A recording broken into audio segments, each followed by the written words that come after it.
Hello, everyone. Happy Wednesday. Thank you so much for tuning in.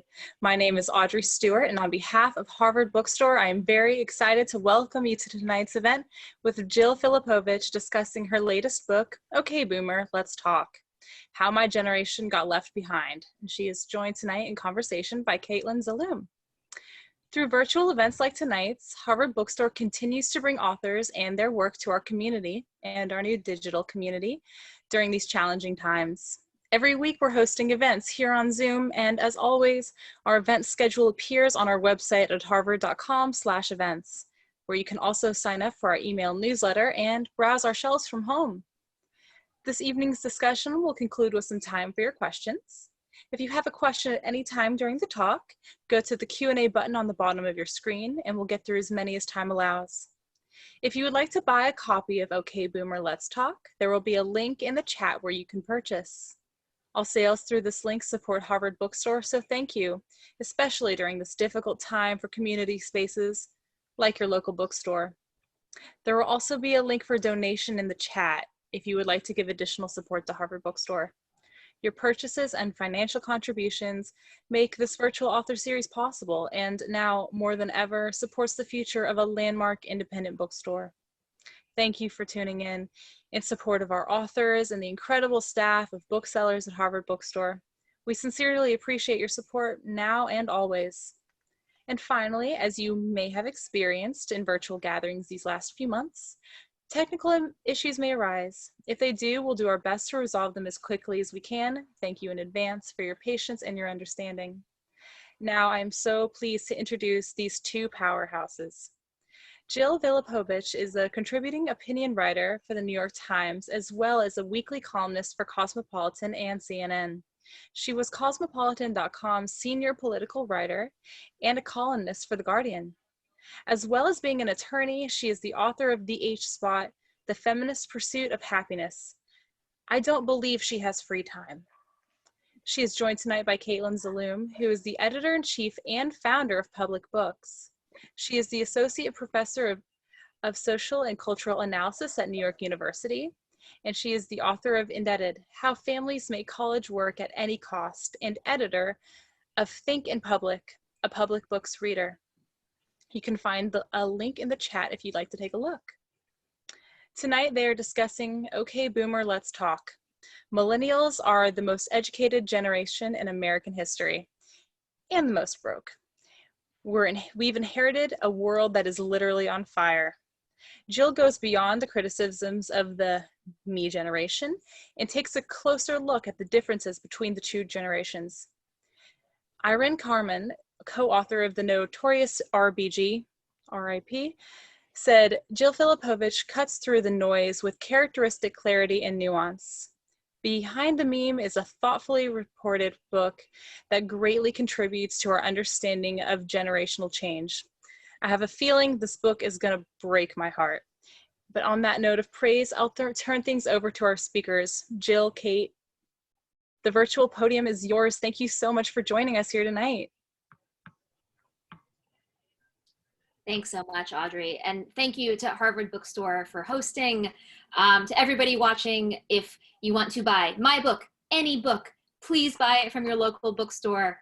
Support the folks that make our communities really, really fantastic. So thank you, Audrey, and thank you, CAITLIN, for being a moderator and agreeing to talk with me.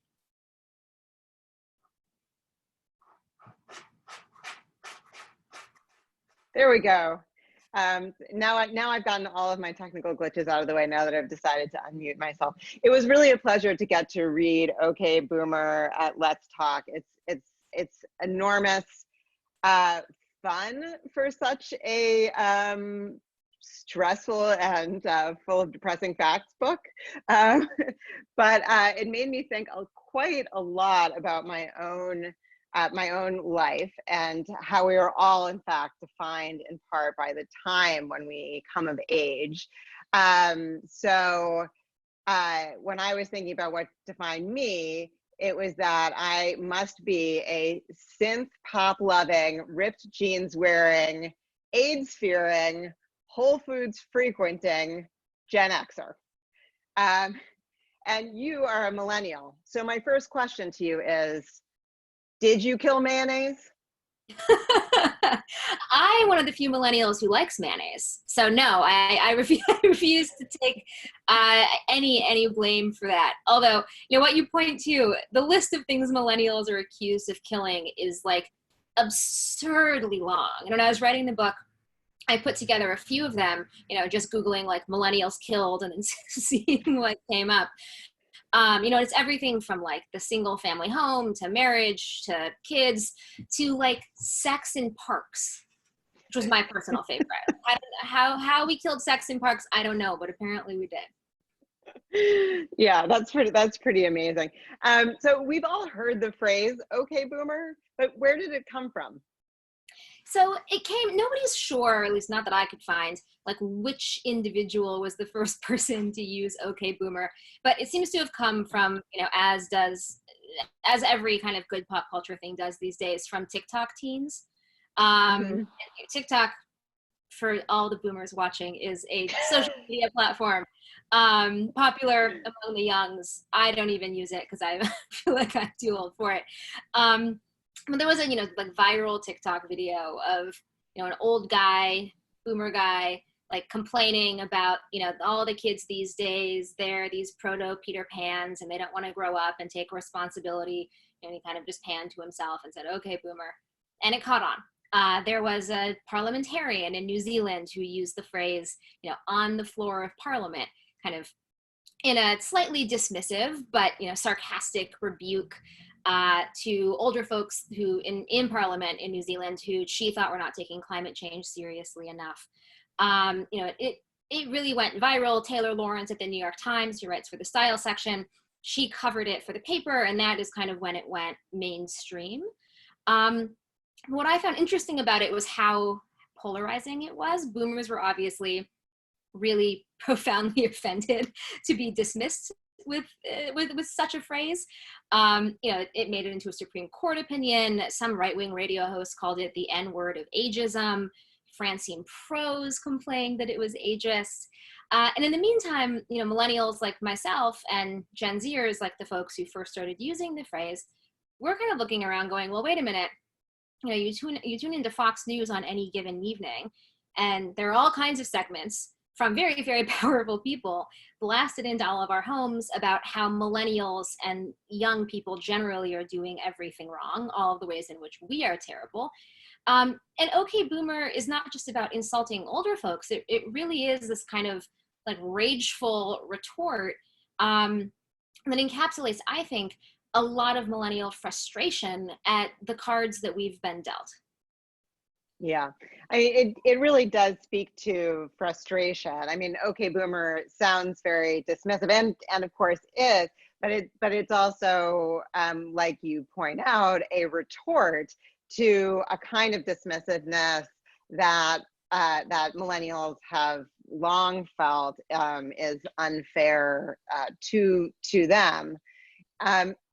But you actually, interestingly, I think, raised some doubts about generational labels. I mean, so you named your book "Okay, Boomer," and you want to talk about the characteristics of millennials, but you still have some doubts about why we might think about generations in the way that we do. Can you tell us about that? Sure. I mean, all generational groupings are going to be imperfect, right? Because you have to have a beginning and you have to have an end. You know, and I think one maybe telling example of this is, you know, both Donald Trump and Kamala Harris are technically baby boomers, right? Donald Trump was born in the very earliest year of the baby boom. Kamala Harris was born in the very last year of the baby boom.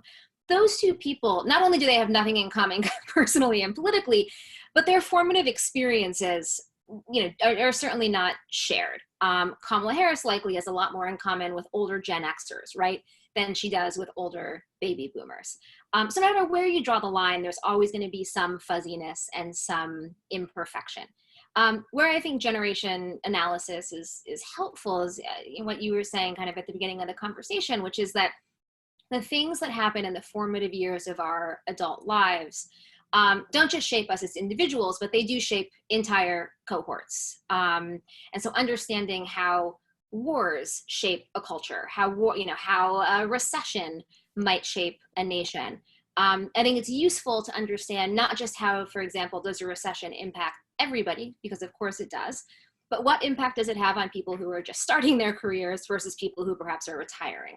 Ditto with war, the people who are going to war are very different than people who are making the decisions to go to war. And that shapes the way that we understand and interact with, conflicts overseas that Americans are sent to. So I think for those reasons, the generational analysis is useful. Obviously, I think it's useful, or I wouldn't have written a whole book about it. But it certainly has limitations. And it's often a piece of pushback I get of like, well, how can you put us all under this same label? And it's like, well, yes, there are limits. But the generation dynamics also do tell us something important about ourselves and how we get to where we are. So what would you say are some of the defining experiences that hold millennials together as a generation? So for millennials, certainly the 2008-2009 recession, I think, is probably the #1 most formative, influential experience that we share. For older millennials, we were just entering the job market. Many of us were just in our first jobs or graduating college. I had just graduated from law school. Younger millennials were still in high school, but the recession nonetheless really changed a lot of their trajectories as well. Many more of them ended up going to college, in part because there was this pervasive message that, the economy is really bad, especially for entry-level workers. And the best thing that you can do in a bad economy is go and get more education. And so that shaped the decisions of millennials up and down the line. So the recession was a big one. September 11th was a big one. The oldest millennials were kind of just hitting adulthood. I'm an older millennial, and I was, I think, 18 on 9/11. Younger millennials were, in high school and middle school. But that brought us, into adulthood in a nation that was at war. And that means that for most millennials, we've never known, really, as adults, a peacetime America, an America that wasn't sending many, many thousands of troops overseas. And so those two, I think, are probably the most formative examples I can think of that have shaped millennial culture and millennial mindset, and certainly millennial finances. Yeah. So what do you think that boomers need to understand about the millennial, the millennial experience of going through the 2008 crash and the Great Recession? One of the things that's remarkable about your book is that it's a kind of invitation to boomers. I expect that there are going to be a lot of millennials who are like buying this book to give to their parents, so that maybe they would finally get it. So what do you think that boomers reading your book need to understand about the millennial generation, and why this gap? Like why is their understanding so weak? So I'll give boomers credit. I do think there are some boomers, particularly the more progressive ones, who are relatively attuned to how tough millennials have it. That said, even as a millennial myself, I don't think I fully grasped how tough we had it until I started writing this book, and was putting all of this data together to paint what is a pretty dark picture. Every generation faces hardship, right? Millennials are not unique in that we are the first generation to experience a recession or war. We are the first in a while to experience a global pandemic as young adults, but everybody's experiencing COVID. Everybody experienced 2008, 2009 recession. But how those events have played out among millennials has been unique, particularly compared to what baby boomers faced. And this kind of encapsulates every aspect of adult life. For millennials, we are a much more diverse generation, a much more racially diverse generation. So you see the ways in which racial discrimination in the US and how that has prevented Black and brown families from building wealth, how it has depressed homeownership rates and education rates and health and many, many markers of well-being, you see that sort of inflated among the millennial generation because fewer of us are white. And so you really see the legacy of oppression and racial discrimination magnified among millennials. So that's a huge issue that we face. And boomers, of course, are not entirely white either, but boomers are a much whiter, and certainly when they were younger, were a much whiter still generation than millennials are. So millennials face racial injustice in all of the ways that impacts our health, our education, our housing, and our well-being down the line. Millennials are much more educated than, we're the most educated adults in America, so we're more educated than boomers. But the cost of education skyrocketed when we were hitting college. So we're also tremendously in debt, which in turn means that many of the markers of adulthood that boomers achieved earlier in life, millennials are putting off or never achieving at all. So millennials are much less likely to own homes than boomers were when they were our age. And I think it's useful here to also say that we think of millennials as young. The oldest millennials are 40. I'm a millennial and I'm 37. So we're not talking about, it's so surprising that a 19-year-old wouldn't own a home. We are talking about the fact that it is surprising that so few 39 and 40-year-olds own their homes. So millennials are behind on home ownership. We are less wealthy.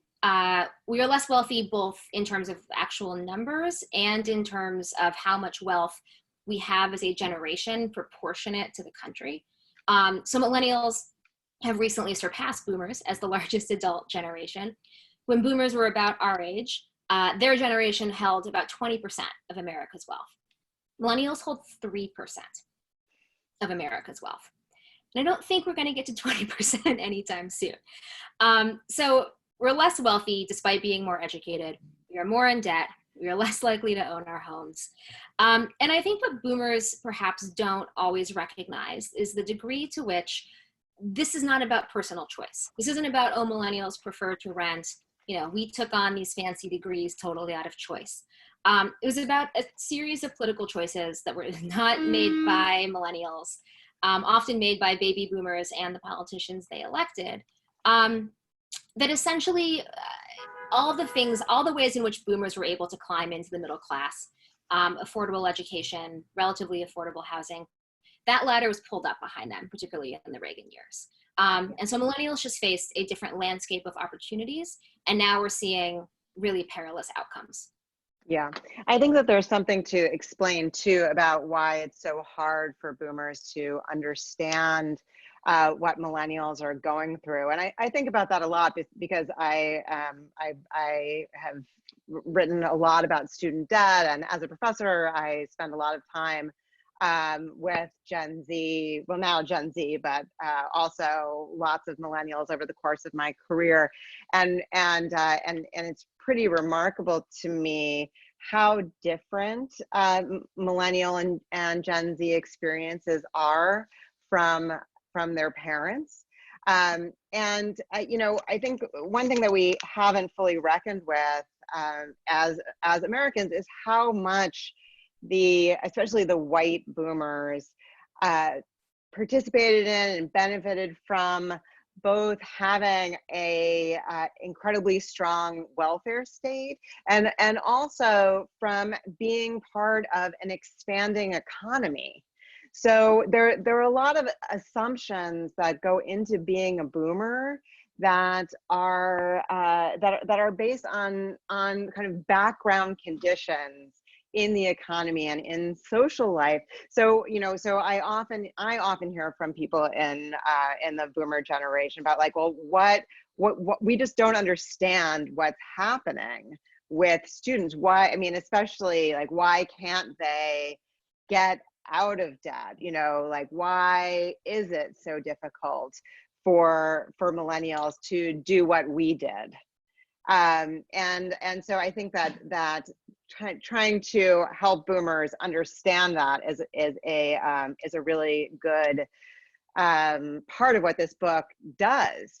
It really takes that that that lack of understanding, and tries to fill in the details that boomers need to understand. I mean, one of the really, I think, striking facts that you offer in the book is that millennials today make $10,000 less per year than boomers did in their 20s. I think that is a really important important fact to keep in mind, because that is the moment where you're creating stability, or when boomers would have been creating some stability in their lives, and millennials are obviously not able to do that, in part because they aren't bringing in as much money, and also because, on the other hand, so much money is going out in the form, particularly, of student debt. So I want to kind of pause on that issue for a minute, since it's near and dear to my own heart, and ask you, why is college so central to boomers' lives? I mean, sorry, to millennials' lives. Yeah, it's an important question. So one thing that you touched on that I'm going to just go back one step, which is so much of what opportunities are in front of us, right, are created by our elders. They're created by political decisions that are made before we have the right to vote. And that was true of boomers too. And one thing that really differentiates boomer experience and millennial experience is that when boomers were hitting young adulthood, the political landscape had already been set up in such a way that there was really significant investment in the future, right? Yeah. So for every, and I may get the exact figures on this wrong, but something like for every dollar spent on entitlements, right? So things like Medicare and Social Security, $3, federal dollars, were being spent on things like education, on things like housing, on things like building roads, on infrastructure, on public transport, on all the things that were forward-looking, right? Of like, we're going to make this a better place to live. We are going to invest in educating our young population. That is now flipped. So now, and it's actually the entitlement spending is growing. So now for every dollar spent on future investments, we have $3 to $4 spent on entitlements. And by the time all boomers reach retirement age, it will be more like $1 in future investments for every $5 in entitlements. And, you know, I don't want boomers listening to interpret that as me saying millennials want to take away your Social Security. We don't. We definitely don't. We just want more spent on investing in our futures as well. And I think if that had been done when millennials were heading to college, for example, we wouldn't have the student loan crisis that we have. One of the reasons so many millennials did go to college is, I mean, we were just sort of told up and down, college is the pathway to the middle class, right? And I don't think, certainly nobody was giving that as intentionally bad advice. Nobody was trying to trick millennials into taking on tremendous student loan debt. It was accurate advice insofar as, yes, a college degree is more necessary than ever to just kind of keep a toehold on things. The difference is that when boomers were going to college, a college degree was the difference between sort of, you know, a steady, you could work a working class job, have a steady life, buy a home, not a mansion, but be kind of okay. And a college degree meant a step above that, right? It meant entering the middle class, maybe even the upper middle class. And for millennials, a college degree is actually not so much a step up as just like a way of clawing on to what already exists. So the bottom has so extremely fallen out of working class wages that, you know, it's a slightly overly simplistic way to say it, but I think it's useful to think about it this way. A college degree is the new high school degree. It's kind of the minimum of what you have to have a job that pays you a living wage. And so all of the millennials who went to college and took on tremendous amounts of debt, you know, were in some ways making good decisions, because that is what you need to support a family.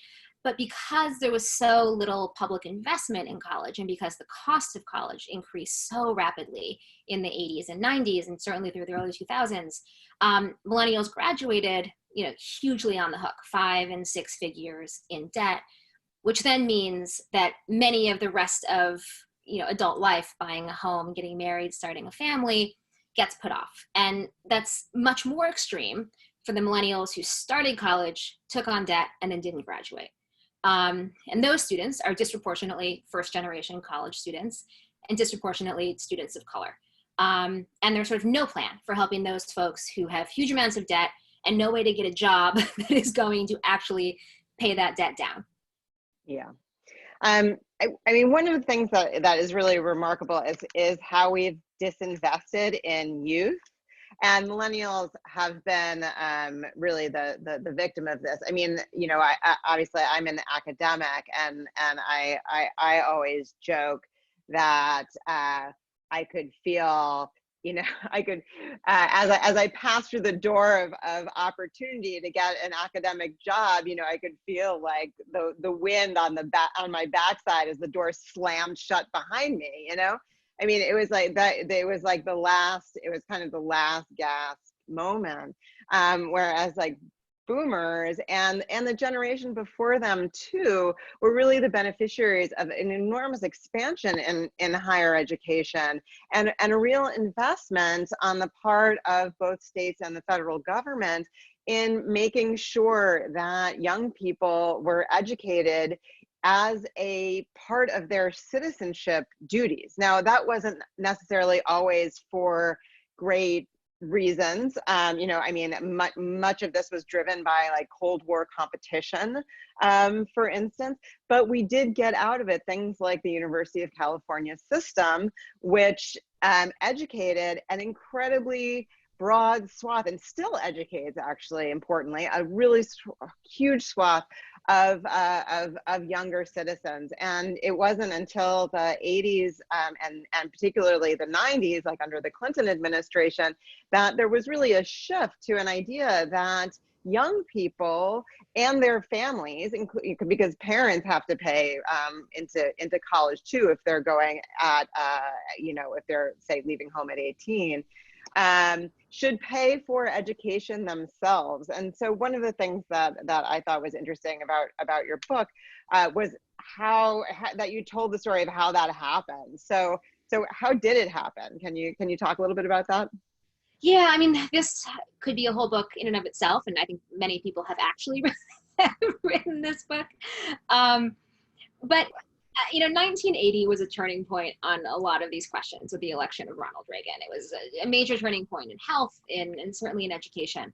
So you started to see a shift toward kind of privatization of everything, certainly away from public investment, you know, into this idea that it is an individual's responsibility to attain most of things that previously perhaps were more likely to be thought of as public goods, including higher education. And then when Bill Clinton came into office, you know, the first baby boomer president, he essentially deregulated Sallie Mae. And there's a long backstory as to how that happened. I don't think he necessarily intended the outcome that he wrought. But Sallie Mae used to be, you know, essentially this kind of like quasi-governmental arm. And by allowing Sallie Mae to privatize and to be totally unfettered from government regulation, Sallie Mae, which is, for any boomers watching who did not send kids to college, the biggest student loan lender in the United States. And so Sallie Mae was able to be a lender. It was also able to be its own debt collector. And it was able to lend, it still had some limitations, but for all intents and purposes, virtually unlimited amounts of money to students and as well, you know, to their parents as well. In turn, colleges then could raise tuitions to sort of absurd amounts because somebody was going to foot the bill.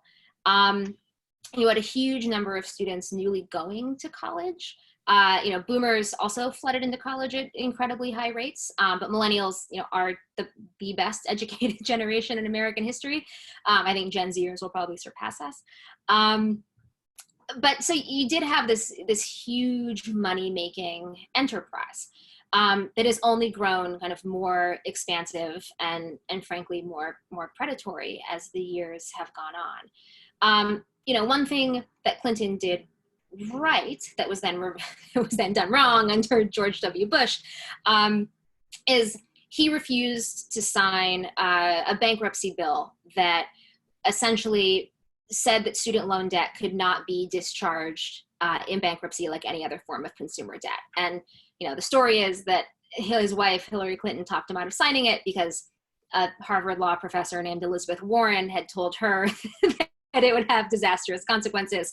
And so Congress passed the law, Clinton vetoed it, but then George W. Bush signed it a few years later. So student loan debt, unlike basically every other form of debt, you can't declare bankruptcy on. So, I graduated law school with $200 and something thousand in student loan debt. I could not, still cannot, under most circumstances, declare bankruptcy and have that erased from, my record. If I had gone out and purchased 16 luxury vehicles, I would have had a different set of options. So it is a pretty absurd way to structure things. And, over and over again, there has been huge demands for some sort of student loan debt relief, some sort of control on student loans, the ability to discharge student loans in bankruptcy. And over again, from Democrats and Republicans alike, those efforts have been quashed. Yeah. So one difference that has happened between the 90s and now is that now the federal government does do effective direct loans. And I think that it's interesting that we now have the kind of the politics and the pressure on Democratic politicians to really do something about higher education costs and student loan debt, because actually they now can very directly because the Department of Education and basically the Treasury fund so much student loan debt. So I think that from students who take out that debt, right? Yeah, exactly. But at least there's the possibility of responsiveness in a way that Sally Mae is somewhat insulated as a no longer quasi-public but fully private corporation. So I wanted to change tack a little bit away from education, because part of your book is really about kind of like private lives. So my next question for you is, how have millennials changed sex? So the sex chapter was one of my favorites to write because I think it really highlights the way in which there's this whole like media fear complex around millennials. And it kind of seems like no matter what we're doing it wrong. So when I was, when I was younger, when I was in college and law school, there was a whole series of stories about, millennial sexual promiscuity, right? And there was like, rainbow parties. I'm not going to explain what that is in case my mom is watching, but you guys can Google it. I don't know what it is either, but I will Google it later. I'm going to write it down. But a lot of these kind of like really fear-mongering stories about all of the ways in which millennials were incredibly promiscuous. We were having a ton of sexual partners, that we were involved in quote unquote hookup culture, where we weren't interested in relationships, and girls were, getting their hearts broken, and STDs are rampant, and, we're this like generation of these like just promiscuous people who then are going to be so emotionally destroyed by these sexual choices that we're never going to get married and have babies, whatever. So that's the narrative from when I'm in my 20s. Then a couple of years ago, a researcher named Jean Twenge actually looked at like how much sex are people actually having. And what she found is that millennials are actually having less sex than folks older than us. Both in terms of sexual partners, boomers had many more and an average of 11 sexual partners boomers had, so they were absolutely going for it. Whereas millennials, I think, was more like 8. Gen Xers were somewhere in between. And also frequency of sex was down. And, when you actually look at the numbers, it's down by like less than 1 or, 1.1 or something sexual acts per month. So it's not like millennials are actually totally sexually desolate. But then that's the headline, right? Which is like millennials aren't having enough sex. And this is why millennials aren't married. And this is why they're not having babies. And this is why they're miserable. and why we're going to face a fertility crisis. So then that's the freak out, right? Is millennial celibacy. Yeah, millennials killed sex. Right, we killed sex. First we're doing too much of it, and then we're not doing enough of it, and it's kind of I guess the Goldilocks issue. But I thought it was telling in how the media covered those stories, one of which was more or less invented and then was refuted by the research. But no matter what the actual outcome was, the narrative was, this is bad and wrong. Yeah. So much of the book is really devoted to showing how generational stereotypes are wrong, just like you described around sex. Why do you think that they persist?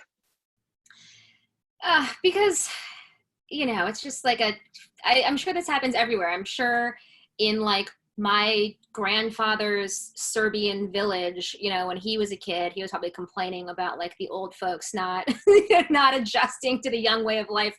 And I'm sure they were all complaining that, he was wearing weird trousers or something. Older folks love to complain everywhere about younger folks doing things wrong because younger folks tend to do things differently. And I think younger folks everywhere look at how old folks, or older folks seem stuck in their ways and not moving quickly enough. I think that narrative is forever and ever. And certainly when boomers were young, they were tarred with a lot of the same stereotypes that millennials are, which I think is kind of one of the greatest ironies. There was the Tom Wolfe article in New York Magazine that called boomers the me generation. And they were tarred as these kind of hyper narcissistic, really self-involved, sexually promiscuous, politically liberal until they were politically conservative, generation of people who were fundamentally changing what it meant, to be an American. And you hear a lot of the same things about millennials today. So part of this is just kind of a get off of my lawn dynamic, and then young folks resenting older folks that don't change. I think what's unique about this moment is that there's an entire kind of conservative, boomer-oriented media complex that is able to kind of sell these stories and use these stories for political gain. And, in that I'm talking about obviously Fox News, but also websites like Breitbart, on which there are constant stories about millennials. And, and again, they use millennial as shorthand for anyone under the age of 45. But all the ways in which millennials are not just doing things wrong, but dangerous to the American way of life, that were a threat. And that, I think, did not exist to the degree that it does when boomers were young.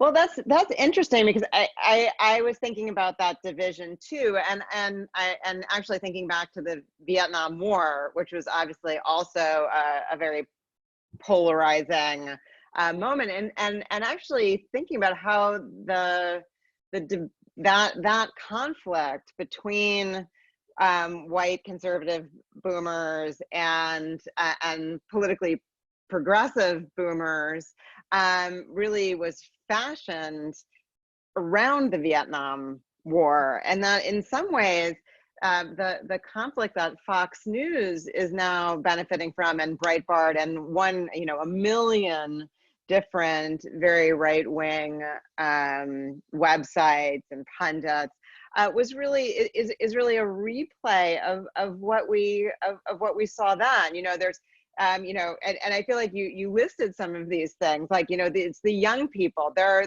having too much sex, whether or not it's true, it doesn't matter. And I think that one of those one of the issues to me that your book brought up was that this divide persists, not because there's a lack of understanding, but in fact because it is a way of galvanizing a generational divide that is also very much a political one. Yes, that's exactly right. And it's politically useful, right? Especially for the American right in this moment. So I think one thing folks often, and that I certainly didn't fully appreciate before I wrote this book, is just how politically divided boomers are. So I think often when we talk about boomers, we're talking about the half of the boomer generation that secured the most political power, which are conservative boomers. Yeah. And then you have this whole other half of the boomer generation who are much more liberal boomers who have been pretty systematically at least shut out of presidential power. You certainly see many liberal boomers in Congress. But there really is this dynamic with baby boomers where the conservatives won the politics and I think the liberals won the culture. And that tension has animated the past 40 years of American life. And it is certainly still animating many of these conflicts and debates. And, so I often hear from boomers when I do these events, like, well, you're only talking about the conservative baby boomers, and what about the Vietnam War, and what about the civil rights movement, what about feminism? And that's true. That said, it was a relatively small minority of boomers who actually took part in those movements. Even conservative boomers now lay claim to many of them. Certainly conservatives claim the civil rights movement that they had very little to do with. And to a lesser degree, feminism. And I think even to a slightly lesser degree than that, the anti-Vietnam War movement or movements for pacifism generally. So there's been, I think, this kind of over-identification culturally with those movements and with like claiming like, well, I was there, I was part of this because I'm part of this generation. In reality, the civil rights movement was not very popular when it was happening. The feminist movement was not very popular when it was happening. And it's kind of only in hindsight when we see all of the benefits that came from those movements that many folks across the political spectrum want to claim them. And so I want to both, give progressive boomers credit where credit is due, because they did, many of them were not actually like founders of those movements, but they certainly were the foot soldiers. And I think that's really crucial context to have when millennials are thinking about, how do we build movements now? How do we build solidarity and work with folks, who have walked this path before? And also, to say that many of those conflicts certainly persist now, and that it has become very useful for conservative boomers who run places like Fox News to both lay a generational claim to things like civil rights and also use generational divides to try and undermine the successes of those very movements. Yeah. So how can, one of the points that you make is that millennials in general are much more progressive as a generation. How can millennials make kind of common cause with the half of the boomers who might be much more supportive of of millennial politics? Yeah, I think there are a lot of ways to do that. I think the first is to actually understand who baby boomers are. And, I think often when the same way that Fox News uses millennial as a catch-all term for young, I think lots of younger folks use boomer as a catch-all term for old. And in reality, the kind of like most famous, lions of these movements, people like Gloria Steinem, people like John Lewis, those folks aren't baby boomers. No, they're not. Those folks are members of the silent generation. Baby boomers are many of the people who are leading these movements today, right? Who are incredibly active in them today, who are not people that we think of as like, oh, they're kind of up here, these like storied leaders whose faces we would put on a statue. There are folks like Kimberly Crenshaw, who coined the term intersectionality that millennials love to use. There are people like Brian Stevenson, the founder of the Equal Justice Initiative. They are the folks who are really active and leading these movements. And so I think millennials have a tremendous amount, not just to learn from those folks, but a tremendous number of opportunities to actually work in consort and partner. And I frankly think a lot of us are already doing that, right? I don't think that that's like a directive that millennials need to hear, because I think many of us are actually already creating these connections and learning from each other and working together. What I would love to see from boomers is a little more power sharing. I think that there's, understandably, boomers are the longest living or will be the longest living generation in American history. there are a lot of them. They're retiring much later. They are living much longer, and good for them. They have a tremendous amount of knowledge and experience to share. But what's not necessarily happening is real power sharing with younger folks. You know, there is the kind of like trotting out of younger people to show we have young people in the room. But when it comes to actual, you know, seeding of authority and influence, that's much slower. And so I think it's useful for baby boomers kind of at every level, in politics certainly, but not just there, also, you know, in the workplace, you know, to be thoughtful about how can I not just like listen to the young people, but actually maybe cede some of my own authority to them. Mm-hmm. Well, some of that is about the structure of jobs, and that's also a serious theme in your book, is that boomers were people who had generally secured jobs with things like benefits and health care. And so part of the power seeding dynamic, which I have to say, as an Xer, I experience very intensely. So thank you for saying that. Because we're right up against the boomers, right? So sometimes people stick around for a very long time without trying to bring anybody along. That's my complaint. I should put that in a drawer. Sorry. But part of it is really about that the structure of employment has changed for millennials. So just as a kind of last question before we open it up, what would need to change for something like that power sharing to happen? What would millennials like to see that would enable that generation to start to really flourish in ways that it hasn't before? Well, I think at a minimum, millennials need political representation. And there are a lot of barriers to that. But you know, millennials are radically underrepresented and at every level of power, whether that's in state legislatures or in Washington, D.C. There is not a single millennial in the U.S. Senate, but 80% of senators, so 80 senators, I think are over the age of 55. So, you know, it's very, very weighted to the older side of things. And that actually wasn't the case when boomers were young. I mean, you would expect that, you know, the Senate would be older, right? That's not going to be shocking at any point. But the fact that there's not a single senator under the age of 40, I think is a huge problem. A number of baby boomer senators took their seats when they were in their 30s. People like Russ Feingold, people like Rick Santorum. Joe Biden, who's a member of the silent generation, took his Senate seat at 30, right? And yet we haven't seen that door open to millennials. You've seen a few more millennials in the House. But you know, the 2018 midterm elections were this like watershed year for millennials being elected to Congress, because we went from 2% of Congress to 6%. And that's great, but you know, we're like 20% of the adult population. And like I said, you know, the youngest millennials are now in their mid-20s and the oldest are 40. So it's not like we're a bunch of children wanting to be, you know, let into the halls of power. And you know, whenever I say this, immediately the response is, well, but millennials don't vote and you don't run for office, so how do you expect to get political power?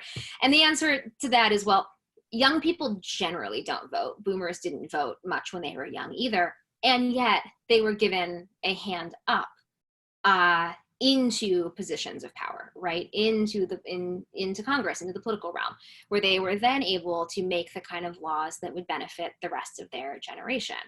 You know, millennials don't vote for a bunch of reasons. We're young, and people that are young tend to not be super politically engaged. But also we're more racially diverse, and efforts to suppress the vote in the US are very focused on Black and Hispanic voters. And as a generation that is proportionately more Black and brown than previous ones, those efforts are going to impact us more than older, whiter generations. Millennials are much more likely than baby boomers to have been incarcerated. So felony disenfranchisement laws affect us much more. And we're also broke. And it takes money to run for office. It's like, why don't millennials run for office? Well, because if you already, you know, if you went to law school and you're $250,000 in debt and you don't own a house and you work full time and you have a kid and there's, you know, no universal childcare, and unlike male baby boomers, millennials, women and men, are much less likely to have, a full-time partner at home taking care of everything. So these are all really significant barriers, to running for office. Certainly the financial one is. And then there are much more practical barriers as well to millennials voting. And then we haven't seen nearly as much of an investment, in helping millennials kind of move up that political ladder.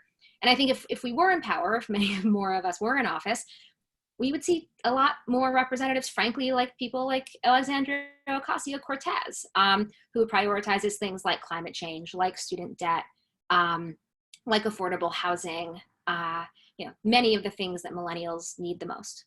Yeah. Yeah. And I mean, and so that is definitely in the political realm, but I mean, you also point out that there's work to do to support younger people, and by that I now mean 40 and under, in the realm of jobs and housing and all of those things, climate change, everything that you mentioned, Alexandria Ocasio-Cortez supporting. There's definitely a lot of work to be done. So we're gonna take some questions now.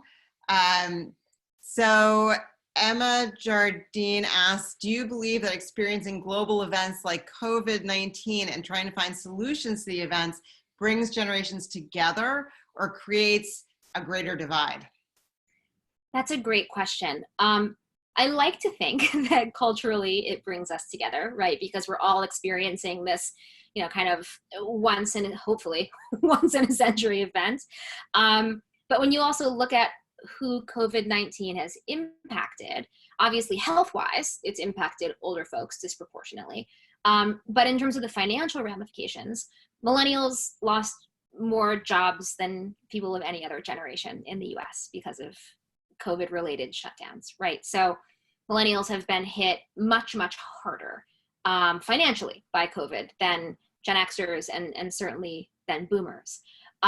So, to me, the ability to kind of come together around moments of hardship also requires a really honest accounting of kind of who's hurt where and who needs what.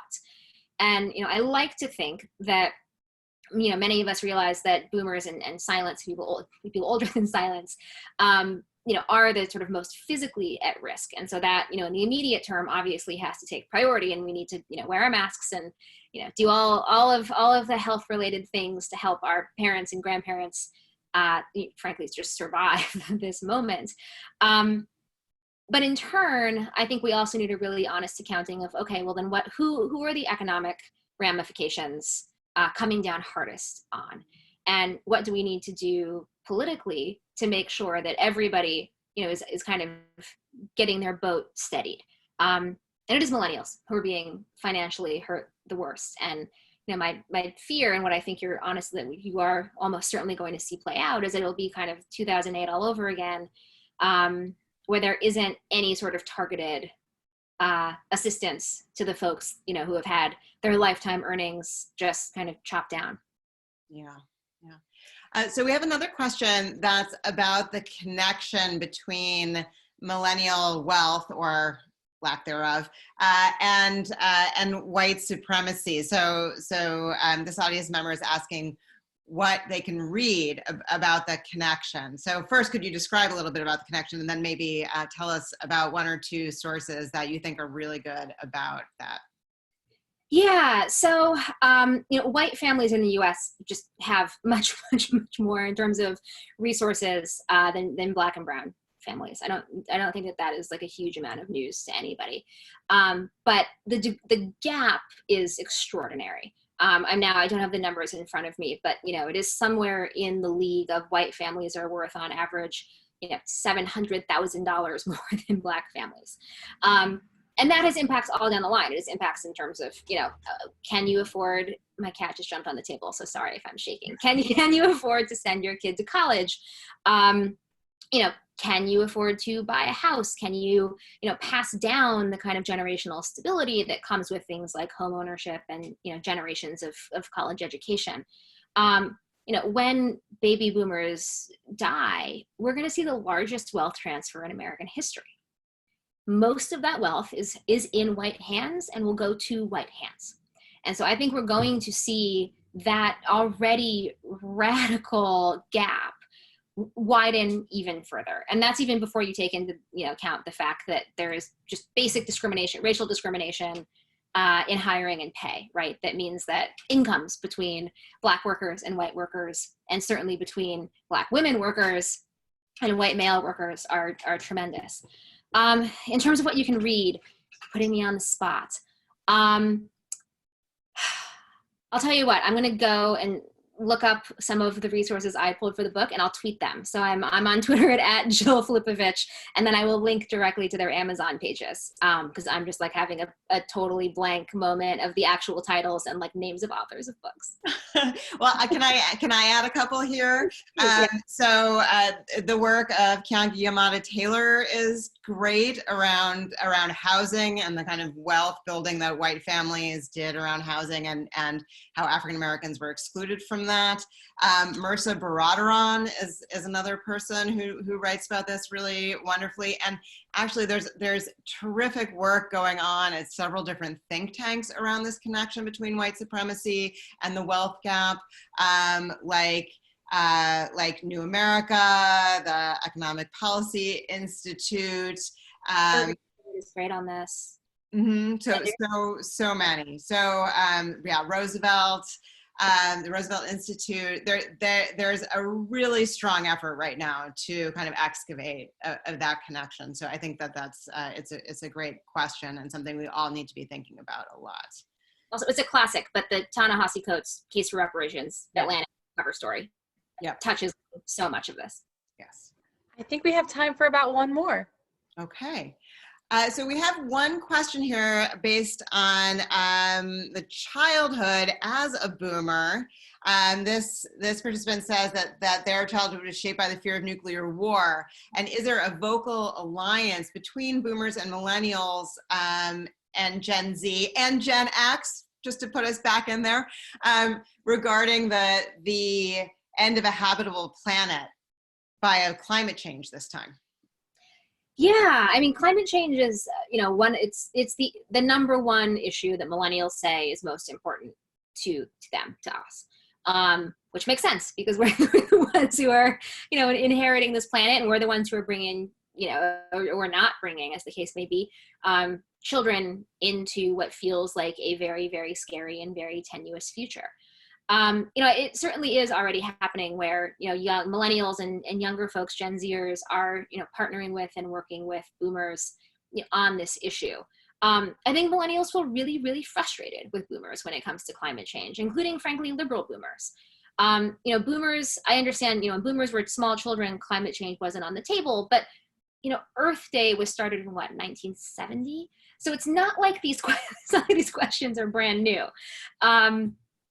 I think it's fair to say that, of course, boomers did not always know the totality of the threat of climate change. But there has been a pretty strong inkling that things are going really wrong for many, many decades now. And the fact that we have made, the US generally has made so little progress on this question, and frankly, in many ways, gotten much worse, is pretty shameful. So yes, I think that there is a tremendous amount of, collective work that could be done between boomers and millennials and, frankly, younger folks on this question. But this is one where I really think the reins have to get turned over to the folks who have the biggest stake in it. And the folks who have the biggest stake in the future of the planet are young folks. It's the teenagers of, the climate rebellion movement, Extinction Rebellion, excuse me, who I think are, doing tremendous work, and, whose really ambitious arguments and policy suggestions, I think, need to be prioritized. So Alexandria Ocasio-Cortez, has put forward the Green New Deal. We often hear, even from more kind of older moderate Democrats, that it's sort of too much, too fast. And I would love it if boomers would join, not just in also saying like, we need to do something about climate change, but really saying, we need to let millennials and Gen Zers be the ones who decide what it is we do about climate change. This is Anchovy. Coming in for her shot right at the end. All right. Well, thank you, Jill. I think that we all know what our job is now, which is to empower the millennials and Gen Zers. And as the parent of Gen Zers, I couldn't agree more. Well, thank you so much for the great conversation. Thanks to everybody at the Harvard Bookstore, and especially folks who tuned in and asked questions. It's really a pleasure to be a part of this conversation. And I hope you enjoy the book, and I would love to hear your thoughts if you've read it. Yes. And thank you to Audrey. Thank you, and thank you both, Jill and Caitlin, for coming together and talking about this. As I guess I'm the youngest millennial right there cusping. It's kind of cathartic and soothing and also infuriating to hear this, but it's nice to know that other people are talking about it and this conversation is happening and continuing, and these problems are being acknowledged. So thank you both. And thank you all at home for tuning in tonight and showing up for authors, publishers, indie book selling, and our incredible staff here at Harvard Bookstore.